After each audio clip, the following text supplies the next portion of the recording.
6 মাসে 30 জঙ্গি নিহত হওয়ায় বড় ধরনের সফলতার দাবি আইন শৃঙ্খলা রক্ষা বাহিনীর। সচেতনতায় আসতে পারে শতভাগ সাফল্য বলছেন আইজিপি। পুলিশ কিন্তু অত্যন্ত দক্ষতার সাথে অপারেশন সাকসেসফুল করতে পেরেছে। ফ্যামিলি থেকে যদি এই প্রতিরোধটা আসে, এই সচেতনতা যদি আসে যে তার সন্তান, তার আত্মীয় স্বজন কেউ এই পথে যাচ্ছে কিনা, আমরা হয়তো বন্ধ করতে পারবো। তবে দীর্ঘমেয়াদী সমাধানে বন্দুকযুদ্ধ উপায় নয় মত বিশ্লেষকদের। সামাজিকীকরণের ভিতরে, আপনার রাজনীতির ভিতরে জঙ্গি তৈরি করার উপাদান রেখে দিয়ে আপনি মিলিটারি সলিউশন দিয়ে তো এই বিষয়টার সমাধান করতে পারবেন না। গোয়েন্দা নেটওয়ার্কিং জনগণের ভিতরে এটি সুপ্রতিষ্ঠিত করতে হবে। তাহলে কিন্তু এই জঙ্গিদের যেই প্রস্তুতিমূলক বা এই যে নতুন রিক্রুটমেন্ট, নতুন লোককে দলে ভিড়ানো, এই সমস্ত খবর পুলিশ পাবে। দেখছিলেন বিশেষ শিরোনাম। দুপুরের সময় সঙ্গে আছে আমি ফারজানা মুমু এবং আমি ফাহমিদা মৌটুসী। এবার অন্যান্য শীর্ষ সংবাদ। সততা ও নিষ্ঠার সঙ্গে জনপ্রতিনিধিদের দায়িত্ব পালনের নির্দেশ প্রধানমন্ত্রীর। শপথ নিলেন নবনির্বাচিত 59 জেলা পরিষদ চেয়ারম্যান। ইসি পুনর্গঠন নিয়ে বিকেলে রাষ্ট্রপতির সঙ্গে আওয়ামী লীগের সংলাপ। আইনের খসড়া চূড়ান্ত হওয়ার অপেক্ষায়, জানালেন দলের নেতারা।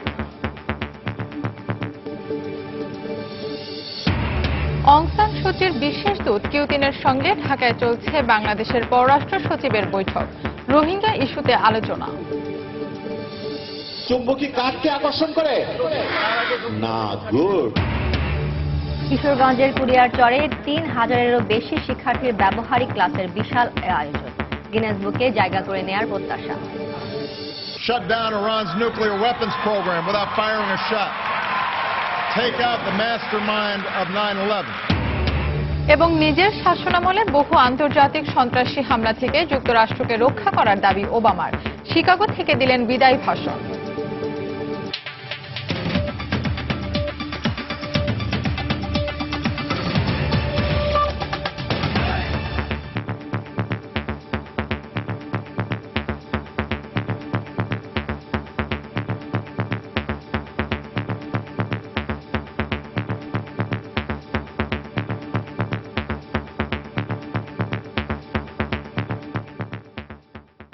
গেল 6 মাসে আইন শৃঙ্খলা রক্ষা বাহিনীর একের পর এক অভিযানে মারা গেছে 30 জঙ্গি। গ্রেফতারও হয়েছে অনেকে।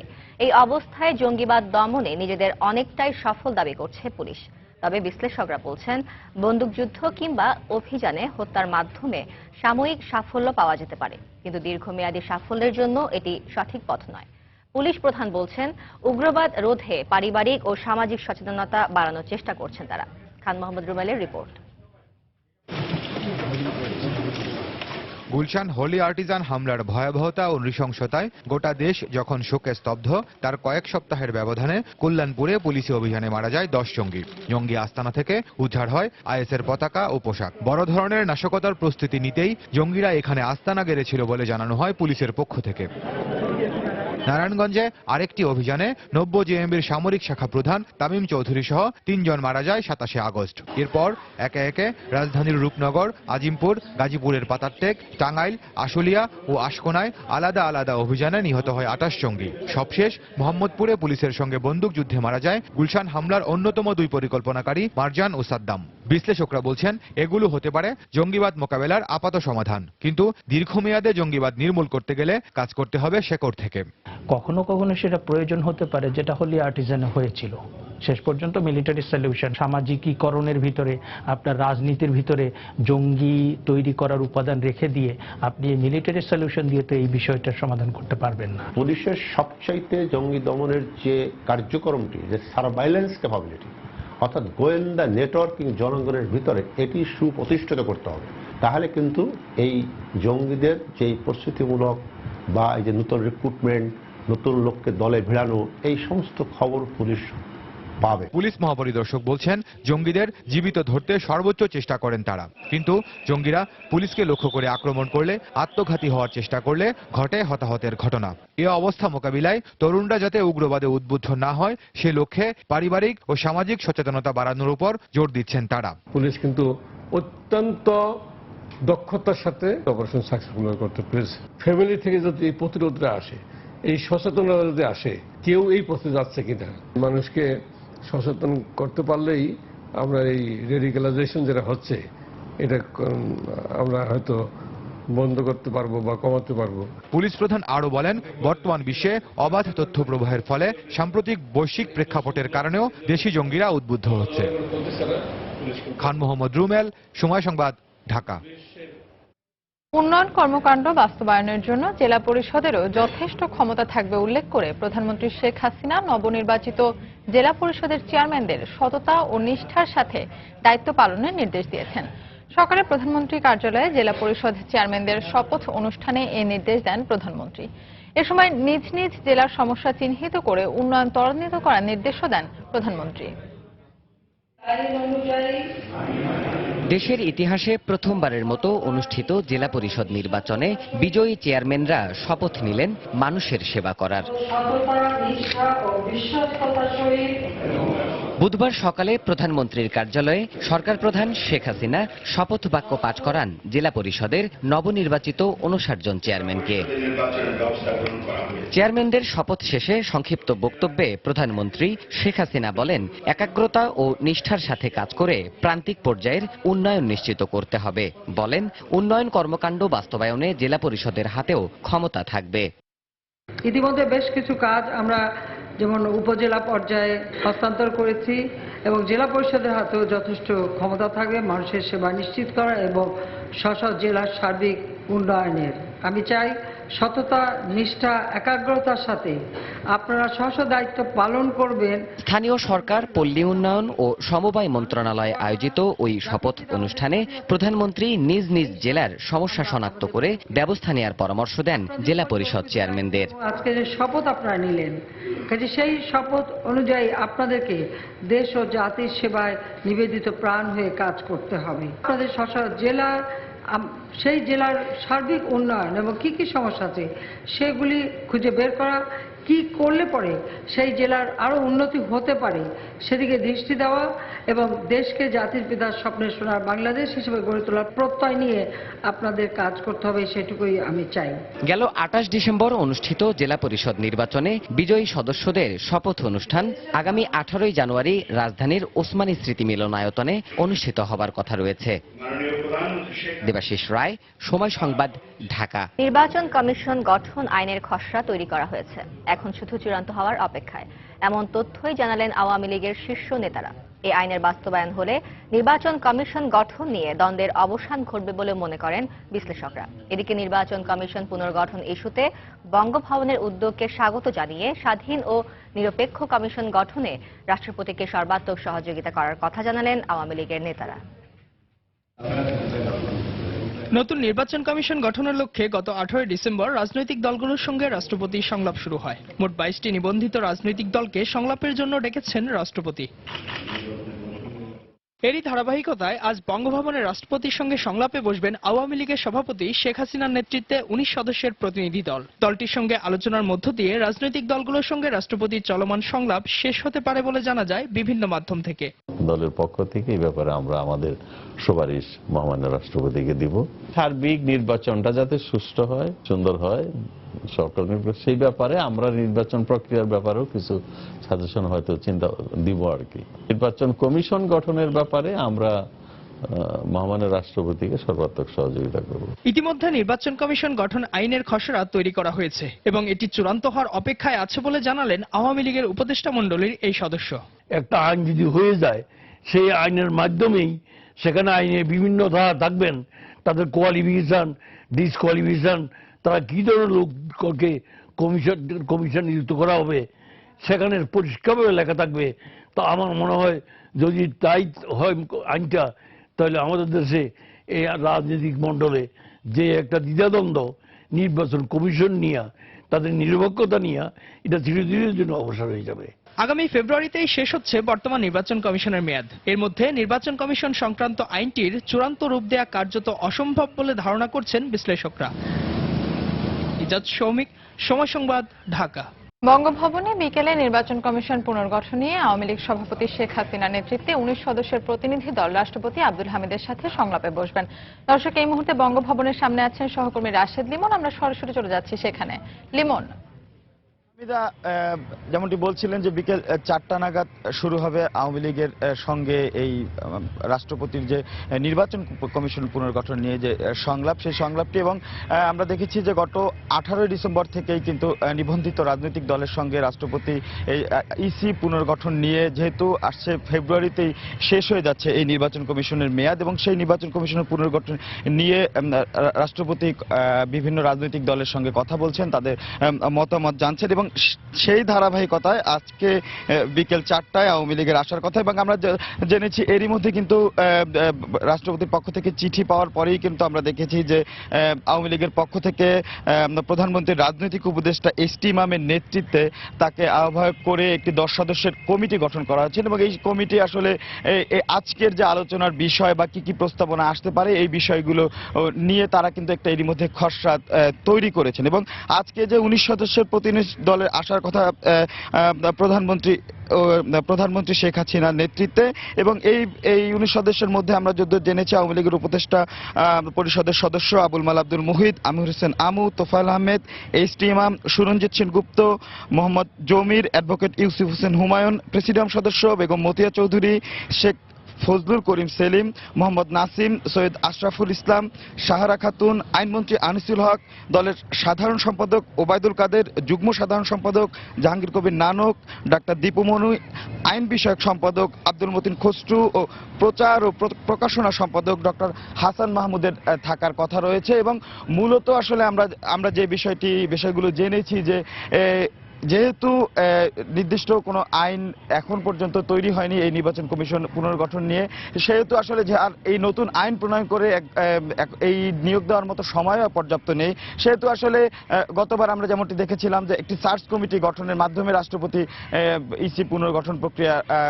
করেছেন, ঠিক এরকমই একটা প্রস্তাবনা বা এরকমই আওয়ামী লীগও যেটি বারবারই বলেছিলেন আওয়ামী লীগের বিভিন্ন নেতারা যে আপাতত এইবারের জন্য এই পদ্ধতিতেই করা হোক, তবে রাষ্ট্রপতির যে কোনো সিদ্ধান্তের উপর বা তার যে কোনো সিদ্ধান্তের উপরই দলটির আস্থা থাকবে বলেও দলের শীর্ষ নেতারা জানিয়েছেন। তারপরও সার্বিক বিষয় নিয়ে তাদের বিভিন্ন এই ইসি পুনর্গঠন নিয়ে ভাবনা বা বিভিন্ন প্রস্তাবনা কি থাকছে এগুলো আসলে তারা আসলে আলোচনার পরেই আসলে পুরো বিষয়টি আমরা জানতে পারবো। তো এই ছিল এখনকার মতো আমার কাছ থেকে, এখনকার মতো সব শেষ।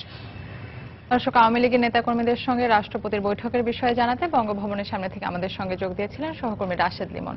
নির্বাচনে অংশ নিয়ে তা বর্জন করা বিএনপির দ্বিমুখী নীতি বলে মন্তব্য করেছেন আওয়ামী লীগের সাধারণ সম্পাদক ওবায়দুল কাদের। সকালে রাজধানীর ধানমন্ডিতে নবনির্বাচিত জেলা পরিষদের চেয়ারম্যানের নিয়ে বঙ্গবন্ধুর প্রতিকৃতিতে শ্রদ্ধা নিবেদন শেষে এ মন্তব্য করেন তিনি। আন্দোলনের ডাক দিয়ে বিএনপি ঘরে বসে থাকে বলেও মন্তব্য করেন ওবায়দুল কাদের। এ সময় তৃণমূলের উন্নয়নে কাজ করতে নানা প্রতিশ্রুতি দেন জেলা পরিষদের চেয়ারম্যানরা। কোনো প্রতিবন্ধকতা ছাড়া তৃণমূল পর্যায়ে উন্নয়নমূলক কাজ করতে একটা আইন করারও দাবি জানান তারা।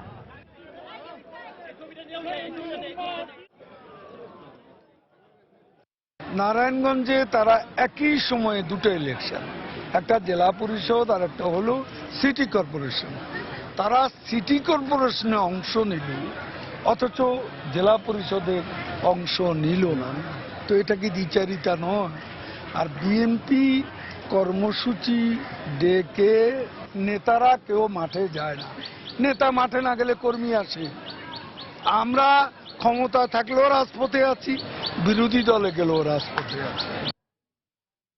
এখন থেকে সভা সমাবেশ করতে পুলিশের অনুমতির জন্য আর অপেক্ষা করা হবে না বলে মন্তব্য করেছেন বিএনপির সিনিয়র যুগ্ম মহাসচিব রুহুল কবির রিজভী।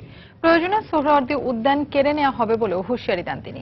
সকালে জাতীয় প্রেস ক্লাবে জাতীয়তাবাদী মহিলা দল আয়োজিত মানববন্ধনে একথা বলেন রিজভী। সরকার গণতন্ত্র হত্যা করে দেশে একনায়কতন্ত্র কায়েমের ষড়যন্ত্র করছে বলেও অভিযোগ করেন তিনি।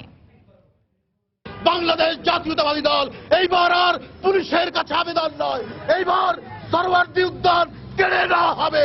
কোন পুলিশের অনুমতির জন্য আর অপেক্ষা করা হবে না। তিনি ওয়াদা পালন করেছেন সারা বাংলাদেশে খাদিজা মিম জিম এর উপর অত্যাচারের, তিনি ওয়াদা পালন করেছেন নারী নির্যাতনের, জনগণের কল্যাণের নয়, উন্নয়নের নয়, উৎপাদনের নয়। রোহিঙ্গা ইস্যুতে অং সান সুচির বিশেষ দূত Q3 এর সঙ্গে বাংলাদেশের পররাষ্ট্রমন্ত্রী ও পররাষ্ট্র সচিবের বৈঠক চলছে রাষ্ট্রীয় অতিথি ভবন পদ্মায়। এই মুহূর্তে সেখানে আছেন সহকর্মী এহসান জুয়েল। বৈঠকের খবর জানতে আমরা এখন সরাসরি চলে যাচ্ছি সেখানে।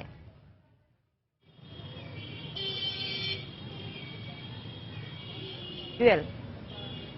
ফারজানা, দীর্ঘদিন ধরে এই প্রতিবেশী মিয়ানমারের সঙ্গে বাংলাদেশের কূটনৈতিক পর্যায়ে দুটি অমীমাংসিত ইস্যু রয়েছে। এর মধ্যে বর্তমান সরকারের গত মেয়াদেই সমুদ্র সীমা নিয়ে যে জটিলতা ছিল সেটি সমাধান করেছিল, কিন্তু গত 3 দশক ধরেই মিয়ানমারের প্রায় 3 লাখ রোহিঙ্গা বাংলাদেশে আশ্রয় নিয়েছে এবং সাম্প্রতিক সময়ে গত বছরের অক্টোবরে মিয়ানমারের রাখাইন রাজ্যে যখন দেশটির সেনাবাহিনী আক্রমণ চালানো শুরু করে তারপর থেকে কিন্তু জাতিসংঘের তথ্য বলছে এবছরের জানুয়ারি পর্যন্ত প্রায় 65,000 রোহিঙ্গা বাংলাদেশে আশ্রয় নিয়েছে। এই বিষয়টি নিয়ে বাংলাদেশ দীর্ঘদিন ধরেই মিয়ানমারের সঙ্গে আলোচনা চালিয়ে আসার চেষ্টা করেছে এবং সবশেষ যখন গত অক্টোবরে সেনাবাহিনী নির্যাতন শুরু করলো রাখাইন রাজ্যে, বাংলাদেশে প্রচুর সংখ্যক রোহিঙ্গা প্রবেশ করা শুরু করলো, তখন কিন্তু বাংলাদেশের পক্ষ থেকে মিয়ানমার সরকারের কাছে প্রস্তাব পাঠানো হয়েছিল আলোচনার, কিন্তু ঠিক সেই সময় মিয়ানমার সরকার বাংলাদেশের এই প্রস্তাবে সাড়া দেয়নি। কিন্তু সাম্প্রতিক সময়ে মিয়ানমারের উপর আন্তর্জাতিক চাপ বেড়েছে দেশটির রোহিঙ্গা ইস্যুর একটি স্থায়ী সমাধানের বিষয়ে বিভিন্ন দেশই যখন কথা বলছে এবং সবশেষ কিছুদিন আগে দক্ষিণ পূর্ব এশিয়ার দেশগুলোর সংগঠন আসিয়ানের সম্মেলনে যখন মিয়ানমারের উপর আসিয়ানের সম্মেলন থেকে চাপ দেওয়া হলো যে রোহিঙ্গা ইস্যুটির সমাধান করার বিষয়ে, তখন কিছুটা আস্তে আস্তে করে মিয়ানমারের পক্ষ থেকে কিন্তু নমনীয় হতে শুরু করে এবং তারই ফলশ্রুতিতে আমরা দেখতে পেয়েছি যে গতকাল মিয়ানমারের পররাষ্ট্রমন্ত্রী অং সান সুচির বিশেষ দূত হিসাবে দেশটির পররাষ্ট্র প্রতিমন্ত্রী কিউতিন তিনি বাংলাদেশে এসেছেন 3 দিনের সফরে এবং আজ আপনাকে এখান থেকে জানিয়ে রাখি যে কিছুক্ষণ আগে অর্থাৎ দুপুর 1:30 নাগাদ এই রাষ্ট্রীয় অতিথি ভবন পদ্মায় তিনি বাংলাদেশের পররাষ্ট্র সচিব শহীদুল হকের সঙ্গে বৈঠক শুরু করেছেন। আরো কিছুক্ষণ এই বৈঠকটি চলবে, এরপর তিনি পররাষ্ট্রমন্ত্রী আবুল হাসান মাহমুদ আলীর সঙ্গে একটি বৈঠক করবেন এবং তারপর পরই কিন্তু বিকেল 5টা পর্যন্ত আমরা যতদূর জানতে পেরেছি যে বাংলাদেশের সঙ্গে একটি দ্বিপাক্ষিক বৈঠকে মিলিত হবেন কিউতিন এবং এই বৈঠকটির পরে আসলে বৈঠকে বাংলাদেশ তাদের দাবিগুলো জানাবে। বাংলাদেশ দীর্ঘদিন ধরে বলে আসছিল যে রোহিঙ্গা ইস্যুতে একটি স্থায়ী সমাধান চায় বাংলাদেশ, যাতে করে এই রোহিঙ্গাদেরকে নাগরিকত্ব দেওয়া হয় আর বাংলাদেশের উপর বাড়তি যে চাপটি তৈরি হয়েছে সেই চাপটি তৈরি না হয়, সেই বিষয়গুলো কিন্তু পররাষ্ট্র মন্ত্রী পর্যায়ে যে বৈঠকটি হবে পররাষ্ট্র সচিব এবং দেশটির পররাষ্ট্র প্রতিমন্ত্রী বৈঠকে যোগ দেবেন, সেই বৈঠকে এই বিষয়টি নিয়ে আলোচনা হবে বলে আমরা জানতে পেরেছি। এখন পর্যন্ত বৈঠকটি চলছে আর এই ছিল রাষ্ট্রীয় অতিথি ভবন পদ্মা থেকে আমাদের কাছে সবশেষ খবর। রোহিঙ্গা ইস্যুতে অং সান সুচির বিশেষ দূত কিউতিনের সঙ্গে বাংলাদেশের পররাষ্ট্রমন্ত্রী ও পররাষ্ট্র সচিবের বৈঠক চলছিল রাষ্ট্রীয় ভবনে। এতক্ষণ সরাসরি সেখান থেকে যোগ দিয়েছিলেন এহসান জুয়েল। দুপুরের সময় আরো থাকছে টঙ্গীর তুরাগ তীরে শুক্রবার শুরু হচ্ছে 52তম বিশ্ব ইজতেমা। সকল প্রস্তুতি প্রায় শেষ, লাখো মুসল্লির জন্য 5 স্তরে নিরাপত্তা ব্যবস্থা। 3000-এর বেশি স্কুল শিক্ষার্থীর অংশগ্রহণে ব্যবহারিক ক্লাসের বিশাল আয়োজন শেষ হল কিশোরগঞ্জের কুলিয়ারচরে। ডক্টর জাফর ইকবালের তত্ত্বাবধানে 1.5 ঘণ্টা ব্যাপী ক্লাসের শিক্ষার্থীরা হাতে কলমে চৌম্বক তরঙ্গের পরীক্ষা নিরীক্ষা করার সুযোগ পেয়েছে। এত বড় ক্লাসে অংশ নিতে পেরে খুশি শিক্ষার্থীরা, আর সফলভাবে ক্লাস শেষ করতে পারায় গিনেস বুকে নাম লেখানোর ব্যাপারে আশাবাদী আয়োজকরা।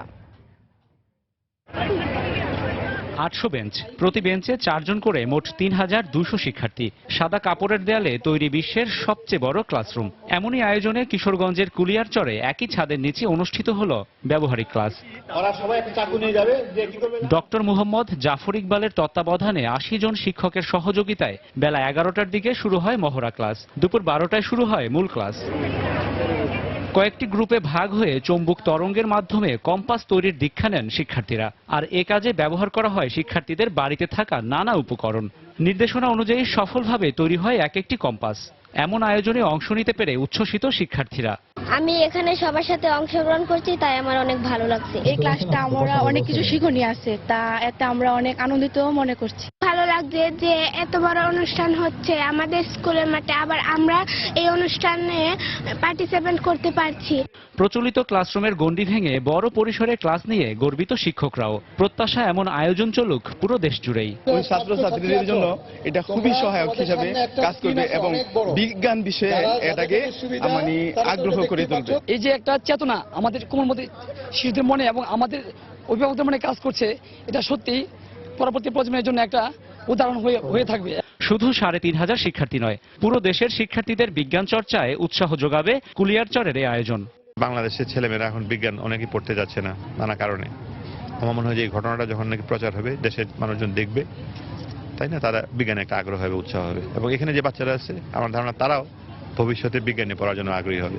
এদিকে সফলভাবে এই আয়োজন শেষ করতে পারায় অস্ট্রেলিয়াকে পেছনে ফেলে বিশ্ব রেকর্ডের স্বীকৃতি মিলবে বাংলাদেশের, এমনটাই প্রত্যাশা আয়োজকদের। আমরা যদি সবাই সাকসেসফুলি করতে পারি ডেফিনেটলি এটা খুবই গর্বের একটা বিষয় এবং আমার মনে হয় আমরা সবার জন্য এটা খুব আনন্দের একটা বিষয়।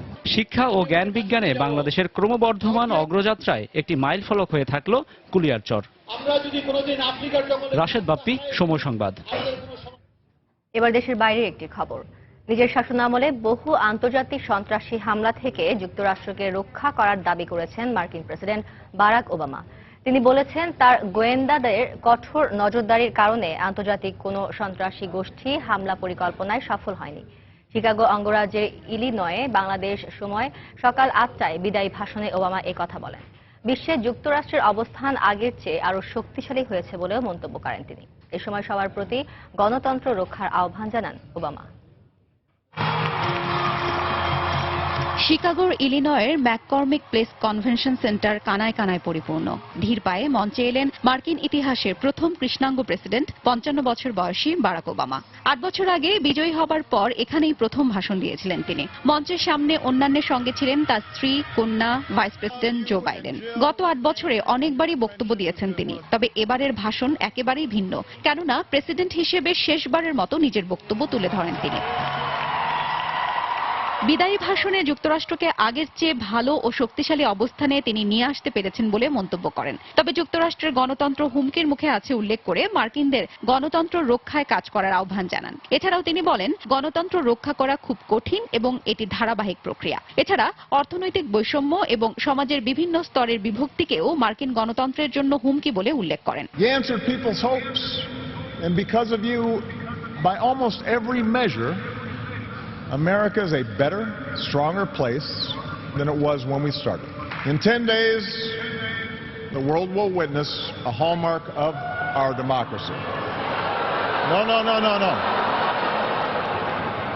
The peaceful transfer of power from one freely elected president to the next. I committed to President-elect Trump that my administration would ensure the smoothest possible transition, just as President Bush did for me. Obama তার বক্তব্যে বলেন, বর্ণবৈষম্য এখনো দূর হয়নি। এ বৈষম্য দূর করতে এগিয়ে আসতে হবে সবাইকে। বর্ণবৈষম্য আইন দিয়ে দূর করা যাবে না, সেজন্য মানুষকে মানসিকতা বদলাতে হবে বলেও মন্তব্য করেন তিনি। ভিন্ন বর্ণের মানুষ, সংখ্যালঘু এবং অভিবাসীদের বাদ দিয়ে দেশের উন্নয়ন কর্মকাণ্ড চিন্তা করতে পারবে না কেউ বলেও উল্লেখ করেন। একই সঙ্গে তিনি তার নির্বাচনী প্রতিশ্রুতিগুলোর কথা মনে করিয়ে দিয়ে বলেন, বেকারত্বের হার কমিয়ে আনা, কিউবানদের সঙ্গে সম্পর্ক স্থাপন, ইরানের পারমাণবিক কার্যক্রম বন্ধ করা, 9/11 হামলার পরিকল্পনাকারীদের ধরা কিংবা স্বাস্থ্য খাতে পরিবর্তনের অঙ্গীকার করেছিলেন তিনি, যা বাস্তবে করে দেখিয়েছেন। তবে জনগণের প্রতি অনুরোধ জানিয়ে বলেন, পরিবর্তন চাইলে নিজের ওপর বিশ্বাস রাখতে হবে। নিজের শাসনামলে আন্তর্জাতিক কোনো গোষ্ঠী তাদের সন্ত্রাসী হামলার পরিকল্পনায় সফল হতে পারেনি বলেও দাবি করেন ওবামা। গত 8 বছর সন্ত্রাসবাদের বিরুদ্ধে লড়াইয়ে কার্যকর পদক্ষেপ নিয়েছেন বলে জানান তিনি। Because of the extraordinary courage of our men and women in uniform, because of our intelligence officers and law enforcement and diplomats who support our troops. No foreign terrorist organization has successfully planned and executed an attack on our homeland these past 8 years. Our law enforcement agencies are more effective and vigilant than ever. We have taken out tens of thousands of terrorists, including bin Laden. সবশেষে তিনি vice president Joe Biden ও প্রশাসনের কর্মকর্তাদের ধন্যবাদ জানান। একই সঙ্গে স্ত্রী Michelle Obama এবং সন্তানদের ধন্যবাদ জানান তার কঠিন সময়ে পাশে থাকার জন্য। এ সময় আবেগাপ্লুত হয়ে পড়েন ওবামা ও তার পরিবারের সদস্যরা। সবশেষে তিনি তার নির্বাচনী স্লোগান ইয়েস উই ক্যান দিয়ে বক্তব্য শেষ করেন। হাফসাতুন্নেসা, সময় সংবাদ। দেশের উন্নয়নকে বাধাগ্রস্ত করার জন্য একটি মহল জঙ্গিবাদের মাধ্যমে দেশে অশান্তি সৃষ্টি করতে চায় বলে মন্তব্য করেছেন শিক্ষামন্ত্রী নুরুল ইসলাম নাহিদ। সকালে চট্টগ্রাম সরকারি মহিলা কলেজ ক্যাম্পাসে জঙ্গিবাদ বিরোধী শিক্ষক সমাবেশ ও মতবিনিময় সভায় তিনি কথা বলেন। ইসলাম কখনো মানুষ হত্যাকে সমর্থন করে না বলেও মন্তব্য করেন মন্ত্রী। 2021 সালের মধ্যে আমরা মধ্যম আয়ের রাষ্ট্রে পৌঁছাবো, দারিদ্র্যের অবসান করব, উন্নত জীবনযাত্রা এবং সমৃদ্ধশালী দেশ গড়ে তুলব। এই যে উন্নতিটা হচ্ছে, এই উন্নতিটাকে বাধাগ্রস্ত করবার জন্য এটা একটা কারণ হইতে পারে। ইসলাম শান্তির ধর্ম, ইসলাম মানবতার ধর্ম, ইসলাম কল্যাণের ধর্ম। তাই ইসলাম কখনো মানুষ হত্যা করা এবং তার ফলে ইসলামের কোনো স্বার্থ হাসিল হবে, ইসলাম কায়েম হবে, এটা কখনো সঠিক কথা নয়। 2017 সাল হবে ঘুষ লেনদেনকারীদের জন্য আতঙ্কের বছর। সকালে দুর্নীতি দমন কমিশন দুদক আয়োজিত সংবাদ সম্মেলনে একথা বলেন দুদক চেয়ারম্যান ইকবাল মাহমুদ। তিনি বলেন, এরই মধ্যে অনেকে ধরা পড়েছেন, তাই সরকারি কর্মকর্তাদের ঘুষ লেনদেন ও অনৈতিক কাজে জড়িত না হওয়ার হুঁশিয়ারি দেন তিনি। এছাড়া বেসিক ব্যাংকের মামলার তদন্ত শুরু হওয়ার পর উল্লেখযোগ্য হারে ব্যাংকের লেনদেন ও লোন ইস্যুতে উন্নতি হয়েছে বলে জানান তিনি। যারা ঘুষ নেন এবং ঘুষ দেন তাদেরকে স্পষ্ট ভাষা আমি বলতে চাই যে এই ফাঁদ মামলা এই বছর কিন্তু এটি আরো অনেক বেশি হবে। যারা সরকারি কাজ করেন তারা নিয়ম নীতি মেনে কাজ করবেন এবং দুর্নীতির বেড়াজালে আবদ্ধ হবেন না। আপনারা ঘুষ গ্রহণ করবেন না এবং যারা ঘুষ দিবেন, ঘুষ দাতা এবং ঘুষ গ্রহণকারী উভয় কিন্তু একই অপরাধ। 14 মার্চ এর পর থেকে বেসিক ব্যাংকে নগদ অর্থ জমা পড়েছে, যেগুলো ঋণ, তথাকথিত ঋণ বা কালো ঋণ নেওয়া হয়েছিল, সেই টাকা 359 কোটি 16 লক্ষ টাকা জমা পড়েছে। রিশিডিউল করা হয়েছে 3042 কোটি টাকা। গাজীপুরের টঙ্গীর তুরাগ তীরে 52তম বিশ্ব ইজতেমার সকল প্রস্তুতি প্রায় শেষ। আগামী শুক্রবার থেকে শুরু হবে 3 দিনব্যাপী বিশ্ব ইজতেমার প্রথম পর্ব। আয়োজকরা জানান, স্বেচ্ছাশ্রমের ভিত্তিতে 161 একর জমির ওপর নির্মাণ করা হয়েছে সুবিশাল প্যান্ডেল। মুসল্লিদের যাতায়াত নির্বিঘ্ন করতে সেনাবাহিনীর ইঞ্জিনিয়ারিং কোরের সদস্যরা তুরাগ নদীতে 7টি ভাসমান ব্রিজ নির্মাণ করেছেন। ইজতেমা ময়দানে বসানো হয়েছে সিসিটিভি ক্যামেরা সহ ওয়াচ টাওয়ার। লাখো মুসল্লির জন্য নেওয়া হয়েছে 5 স্তরের নিরাপত্তা ব্যবস্থা। পুলিশ ও র্যাবের পাশাপাশি সাদা পোশাকে আইন শৃঙ্খলা বাহিনীর সদস্যরা দায়িত্ব পালন করবেন বলে জানিয়েছে পুলিশ। কোনো অপশক্তি এখানে কোনো অপ্রীতিশীল ঘটনা না ঘটাইতে পারে, অস্থিতিশীল পরিস্থিতি সৃষ্টি করতে না পারে, মুসলমানদের মধ্যে যাতে কোনো ভীতি সঞ্চার সৃষ্টি করতে না পারে সে ব্যাপারে আমরা গোয়েন্দা নজরদারি আমাদের অব্যাহত আছে। 28টি ব্লকের প্রত্যেকটিতে 312 জন করে একসাথে সর্বমোট 8106 জন মুসল্লি টয়লেট ব্যবহার করতে পারবেন। বিদেশি মেহমানদের জন্য 124টি গোসলখানা এবং 54টি অজুখানা। দুপুরের সময় আরো থাকছে। কাল ওয়েলিংটনে প্রথম টেস্টে নিউজিল্যান্ডের মুখোমুখি হবে বাংলাদেশ। ব্যাটসম্যানদের দায়িত্ব নেওয়ার তাগিদ অধিনায়ক মুশফিকের। টাইগারদের খাটো করে দেখছে না কিউইরা। গ্রুপের নামে ভয়ঙ্কর হয়ে উঠছে রাজধানীর উত্তরা এলাকার কিশোররা। প্রথমে সাধারণ পার্টি করার মধ্যে সীমাবদ্ধ থাকলেও এখন তা পরিণত হয়েছে আধিপত্য বিস্তারে, যার সবশেষ শিকার উত্তরার ট্রাস্ট স্কুল অ্যান্ড কলেজের 8ম শ্রেণীর ছাত্র আদনান কবির। শাহরিয়ার জামান দ্বীপের রিপোর্ট। আদনান কবির উত্তরার ট্রাস্ট স্কুল অ্যান্ড কলেজের 8ম শ্রেণীর ছাত্র। গেল শুক্রবার সন্ধ্যায় সন্ত্রাসীরা হকিস্টিক দিয়ে পিটিয়ে এবং কুপিয়ে মারাত্মকভাবে আহত করে তাকে। এরপর উদ্ধার করে হাসপাতালে নেওয়া হলেও বাঁচানো যায়নি তাকে। সকালে ঘটনাস্থল উত্তরা 13 নম্বর সেক্টরের 17 নম্বর রোডে গিয়ে দেখা যায় আদনানকে যে বাড়ির সামনে কুপিয়ে হত্যা করা হয়েছিল সেখানে এখনো লেগে আছে রক্তের দাগ। এই নৃশংস ঘটনার পর থেকেই ছেলের কবরের পাশে রাত দিন বসে থাকতে দেখা যায় বাবাকে।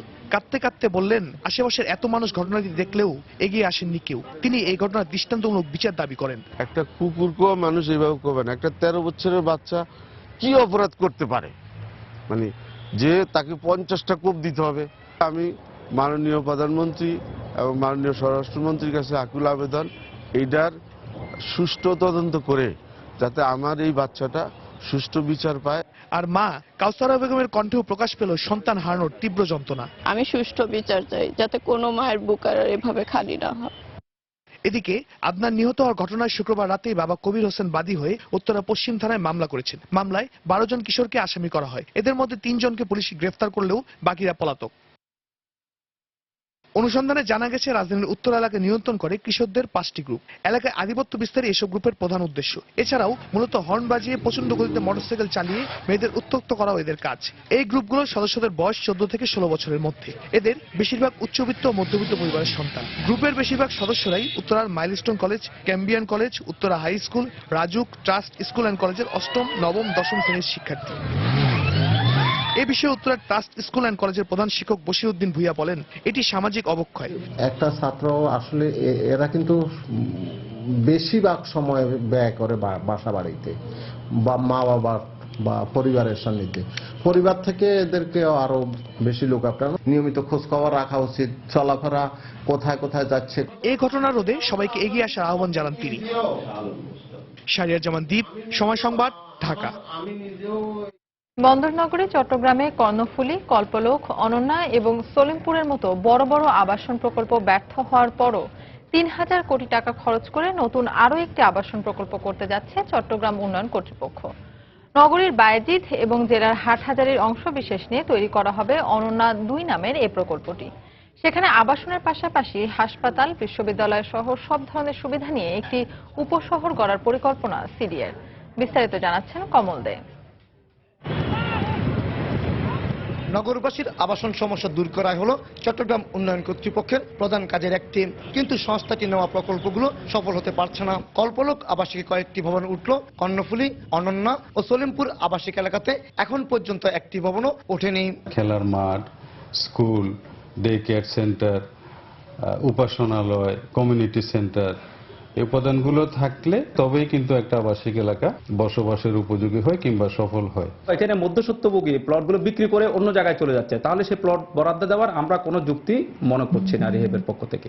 শহরতলির আবাসিক এলাকাগুলো যথাযথ বাস্তবায়ন না হয় নগরবাসীর আবাসনের পুরো চাপ এসে পড়ছে মূল নগরীতে, ফলে নগরবাসীকে পড়তে হচ্ছে চরম ভোগান্তিতে।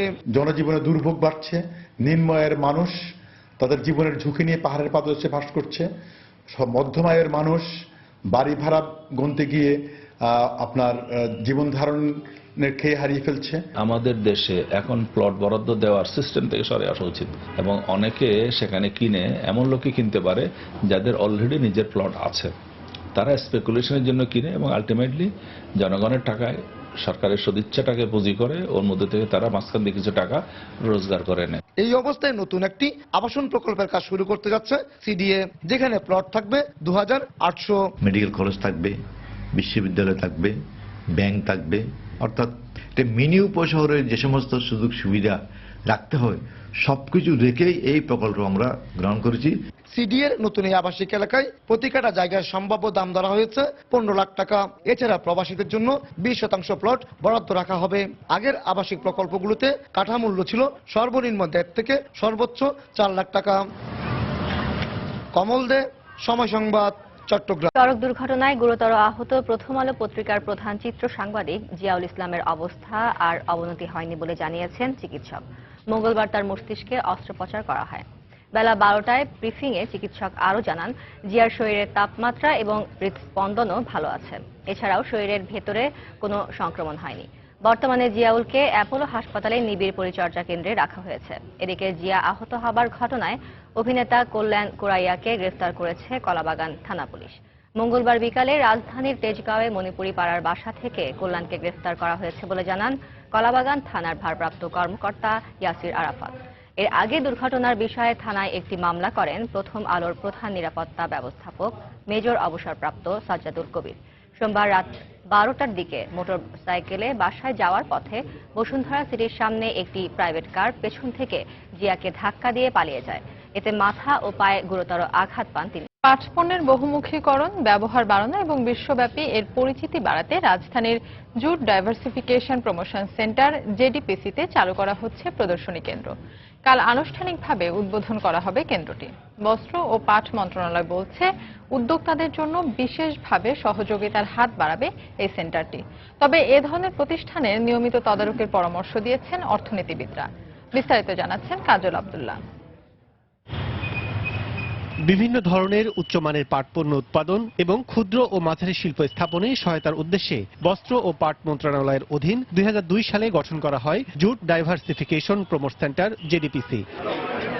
সে সময় থেকেই পাটপণ্য বহুমুখীকরণের নানা কার্যক্রম হাতে নেয় প্রতিষ্ঠানটি। এরই ধারাবাহিকতায় রাজধানীর জেডিপিসিতে বহুমুখী পাটপণ্যের প্রদর্শনী কেন্দ্র চালু করা হচ্ছে বলে জানায় বস্ত্র ও পাট প্রতিমন্ত্রী। পাটপণ্যের যে বিভিন্ন সামগ্রী যেগুলো আছে সেগুলো ডিসপ্লে করার জন্য কিন্তু আমরা জেডিপিসি সেন্টারের 2 তলা আমরা কিন্তু একটা ডিসপ্লে সেন্টার করেছি। তো এতে পাটের যত বহুমুখী পণ্য আছে একটা জায়গায় কিন্তু আসলে সবাই দেখতে পাবে এবং সেই জায়গা থেকে তারা কোনো বায়ার আসলে কিনতেও পারবে এবং কোনো অর্ডার দিলেও পরে পারবে। জেডিপিসির প্রতিষ্ঠার দীর্ঘ 15 বছর পর এমন উদ্যোগ বাস্তবায়নে যাচ্ছে সরকার। অর্থনীতিবিদরা বলছেন দেরিতে হলেও সরকারের এই উদ্যোগ ক্রেতা বিক্রেতাদের মাঝে সংযোগ বৃদ্ধি করবে। পাট খাতের ডাইভার্সিফাইড পণ্য সারা দেশ জুড়ে ক্ষুদ্র ক্ষুদ্র উদ্যোক্তারা উৎপাদন করেন এবং তাদের পক্ষে রেগুলার এগুলো প্রদর্শনী করা এবং ভোক্তার কাছে পৌঁছে দেওয়াটা অনেক সময় কষ্টকর হয়। সেই দৃষ্টিভঙ্গি থেকে ডিসপ্লে সেন্টারের একটা যৌক্তিকতা রয়েছে। মূল সমস্যাটি হচ্ছে একটি ডিসপ্লে সেন্টার করবার পরে এটিকে কমার্শিয়ালি ভোক্তার কাছে পৌঁছে দেবার জন্য পরবর্তী যে উদ্যোগগুলো সেটি প্রায়শই দেখা যায় না। শুধু প্রদর্শনী নয়, এসব পণ্যের প্রচারণা বৃদ্ধির জন্য সরকারি বরাদ্দ বাড়ানোর তাগিদ দিলেন এই অর্থনীতিবিদ। বেসরকারি খাত বিভিন্নভাবে বিজ্ঞাপন বা পণ্য পরিচিতির জন্য ইন্টারনেট বা অন্যান্য মাধ্যমে ব্যবহার করে থাকে। সেই ধরনের ব্যবস্থা যদি না নেওয়া হয় এবং প্রতি বছর তার জন্য যদি অনেক বড় বাজেট না থাকে, শুধুমাত্র পণ্য প্রদর্শন করাটি আসলে পণ্য বিক্রির জন্য যথেষ্ট না। রাজধানী ছাড়াও ভবিষ্যতে দেশের অন্যান্য 5টি শহরেও পাট পণ্যের একই প্রদর্শনী চালু করা হবে বলে জানায় জেডিপিসি। কাজল আব্দুল্লাহ, সময় সংবাদ, ঢাকা। ভর্তিচ্ছুদের মধ্যে অল্প সংখ্যক শিক্ষার্থী উত্তীর্ণ হওয়ায় রাজশাহী প্রকৌশল ও প্রযুক্তি বিশ্ববিদ্যালয় রুয়েট 2016-17 শিক্ষাবর্ষে স্নাতক কোর্সে ভর্তির জন্য 3টি বিভাগে কোনো শিক্ষার্থী পায়নি কর্তৃপক্ষ। এই অবস্থার জন্য ভর্তিচ্ছুরা কঠিন প্রশ্নপত্র পদ্ধতিকে দায়ী করলেও রুয়েটের দায়িত্বশীল ব্যক্তিরা এটিকে স্বাভাবিক বলে দাবি করেছেন। তবে সংকট উত্তরণে একাডেমিক কাউন্সিলে এ বিষয়ে চূড়ান্ত সিদ্ধান্ত নেওয়ার কথা জানান উপাচার্য। আব্দুস সালামের তোলা ছবিতে বিস্তারিত জানাচ্ছেন সাইফুর রহমান রকি। গেল বছরের 26 অক্টোবর বাছাইকৃত জিপিএ 5 প্রাপ্ত সেরা শিক্ষার্থীরা রাজশাহী প্রকৌশল ও প্রযুক্তি বিশ্ববিদ্যালয় রুয়েট প্রথম বর্ষের ভর্তি পরীক্ষায় অংশ নেয়। 870 আসনের বিপরীতে 8000 ভর্তিচ্ছু শিক্ষার্থী এতে অংশ নেয়। এর মধ্যে মাত্র 2500 শিক্ষার্থী উত্তীর্ণ হয়, যার অধিকাংশই আবার দেশের নামিদামি মেডিকেল বা ইঞ্জিনিয়ারিং প্রতিষ্ঠানে ভর্তি হয়েছে। এতে glass and ceramic engineering, urban and regional planning ও ম্যাটেরিয়াল সায়েন্স, নতুন এই 3টি বিভাগে ভর্তির জন্য উত্তীর্ণ একজন শিক্ষার্থীও পায়নি কর্তৃপক্ষ। এ অবস্থার জন্য জটিল প্রশ্নপত্র পদ্ধতিকে দায়ী করেছেন শিক্ষার্থীরা। বিগত সালে যে পরীক্ষাগুলো হয়েছিল তার চেয়ে এবারে প্রশ্নটা অনেকটা হার্ড ছিল, যে কারণে আমাদের ইয়াতে আপনার পাস মার্ক পেতে আমাদের সমস্যা হয়েছে। এই রুয়েটে এখন যে সিটটা ফাঁকা আছে ওই সিটটা তো যে স্টুডেন্টগুলো ঘুরে বেড়াচ্ছে তাদের দিয়ে অন্তত পক্ষে পূরণ করা উচিত। আমরা তো পরীক্ষা দিয়েছিলাম। এছাড়া অন্যান্য বিভাগে 230টি আসন এখনো খালি আছে। তবে এটিকে স্বাভাবিক বলে দাবি করেছেন ভর্তি পরীক্ষা কমিটির দায়িত্বশীলরা। আমাদের সিস্টেমের তো কোনো সমস্যা নেই। এখন এটার ভিতরে অনেক কারণই থাকতে পারে, যেগুলো আমরা স্টুডেন্টের কাছে শুনতেছি আর কি। তারা বেশিরভাগই ঢাকায় পড়তে ইচ্ছুক, তারপরে যার যেখানে ভালো লাগছে, যে যেখানে তার চয়েস মনে করছে সে সেখানে ভর্তি হচ্ছে। অবশ্য সংকট উত্তরণে একাডেমিক কাউন্সিলে এ বিষয়ে চূড়ান্ত সিদ্ধান্ত নেয়ার কথা জানালেন উপাচার্য। বিশেষ করে ইঞ্জিনিয়ারিং গুলো হওয়ার কারণে এই একটা অসুবিধা হয়েছে, কারণ এই ছেলেগুলাই বাংলাদেশের অন্যান্য বিশ্ববিদ্যালয়ের সাথে ভাগ হয়ে গেছে। একাডেমিক কাউন্সিলে সিদ্ধান্ত নেওয়া হবে এগুলো খালি থাকবে না ভর্তি করা হবে। রুয়েটের 14টির মধ্যে এ পর্যন্ত 5টি বিভাগে আসন সংখ্যা পূর্ণ হয়েছে। 14 জানুয়ারি থেকে শুরু হবার কথা নতুন শিক্ষাবর্ষের ক্লাস।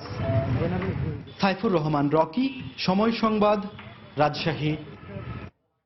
যশোরে গুলিতে রাসেল নামে একজন নিহত হয়েছেন। পুলিশ বলছে দুদল ডাকাতের মধ্যে বন্দুকযুদ্ধে তার মৃত্যু হয়।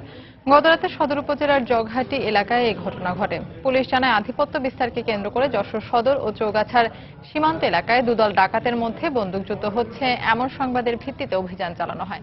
এ সময় পুলিশের উপস্থিতি টের পেয়ে পালিয়ে যায় ডাকাত দলের সদস্যরা। তবে রাসেল নামে একজনকে গুলিবিদ্ধ অবস্থায় উদ্ধার করে হাসপাতালে নিয়ে গেলে কর্তব্যরত চিকিৎসক তাকে মৃত ঘোষণা করেন। ঘটনাস্থল থেকে একটি অস্ত্র ও গুলি উদ্ধার করা হয়। নিহত রাসেলের বিরুদ্ধে বিভিন্ন থানায় ডাকাতি সহ 8টি মামলা রয়েছে বলে জানিয়েছে পুলিশ। সাবেক বিচারপতি মাহবুব মোর্শেদের মৃত্যুবার্ষিকী আজ। সকালে বনানী কবরস্থানে তার কবরে ফুল দিয়ে শ্রদ্ধা জানান পরিবারের সদস্য ও শুভানুধ্যায়ীরা। পরে মরহুমের রুহের মাগফিরাত কামনা করে দোয়া করা হয়। এ সময় সাবেক বিচারপতি মাহবুব মোর্শেদের ছেলে সাবেক সচিব মারগুব মোর্শেদ উপস্থিত ছিলেন।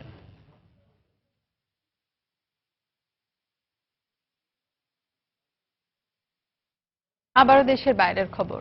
যুক্তরাষ্ট্রের সাউথ ক্যারোলাইনার একটি গির্জায় বন্দুকধারীর গুলিতে 9 জন নিহতের ঘটনায় অভিযুক্ত ডায়লান রুফকে মৃত্যুদণ্ডাদেশ দিয়েছে দেশটির একটি আদালত। 22 বছর বয়সী রুফের বিরুদ্ধে আনা হেট ক্রাইম সহ 33টি অভিযোগের সবকটি প্রমাণিত হয় তাকে মৃত্যুদণ্ডাদেশ দেওয়া হয়।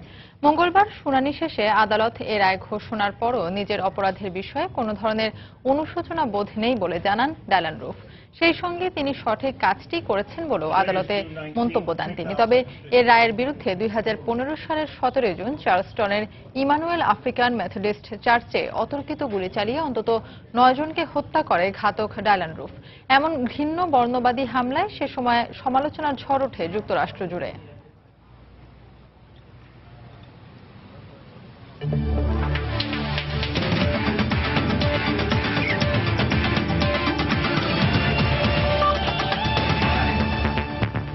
বাংলাদেশ নিউজিল্যান্ড টেস্ট সিরিজের খবর। ওয়েলিংটনে 2 ম্যাচ সিরিজের প্রথম টেস্টে কাল মুখোমুখি হবে বাংলাদেশ ও নিউজিল্যান্ড। সীমিত ওভারের সিরিজে পুরোপুরি ব্যর্থ হওয়া বাংলাদেশ টেস্ট সিরিজে ভালো কিছু করতে মুখিয়ে আছে। তবে তার জন্য ব্যাটসম্যানদের দায়িত্ব নিতে হবে বলে মনে করেন অধিনায়ক মুশফিকুর রহিম। অন্যদিকে আগের 2 সিরিজে হোয়াইট ওয়াশ করলেও টাইগারদের খাটো করে দেখছে না স্বাগতিক অধিনায়ক। ওয়েস্ট ইন্ডিজ রিজার্ভে ম্যাচটি শুরু হবে ভোর 4টায়। সীমিত ওভারের 2 সিরিজেই বাংলাদেশের পারফরম্যান্স ছিল হতাশাজনক। ব্যাটিং, বোলিং, ফিল্ডিং সব বিভাগেই ব্যর্থ হয় টাইগাররা। তবে সেই হতাশা ভুলে টেস্ট সিরিজে ভালো কিছু করতে মরিয়া মুশফিকের দল। ওয়েস্ট ইন্ডিজ রিজার্ভের উইকেট পেস বান্ধব হওয়ায় বাড়তির দায়িত্ব নিতে হবে টাইগার ব্যাটসম্যানদের। শেষ টি-20তে ইনজুরিতে পড়লেও প্রথম টেস্টের জন্য পুরোপুরি ফিট তামিম ইকবাল ও ইমরুল কায়েস। ওয়েলিংটন টেস্ট দিয়েই অভিষেক হতে যাচ্ছে টাইগার পেসার তাসকিন আহমেদের। অন্যদিকে দারুণ ছন্দে থাকলেও বাংলাদেশকে নিয়ে সতর্ক স্বাগতিকরা। সীমিত ওভারের সিরিজে না থাকলেও টেস্টে ফিরেছেন রস টেলর। ওয়েলিংটনে এর আগে নিউজিল্যান্ডের বিপক্ষে দুবারের মুখোমুখি দেখাতেই ইনিংস ব্যবধানে হেরেছে বাংলাদেশ।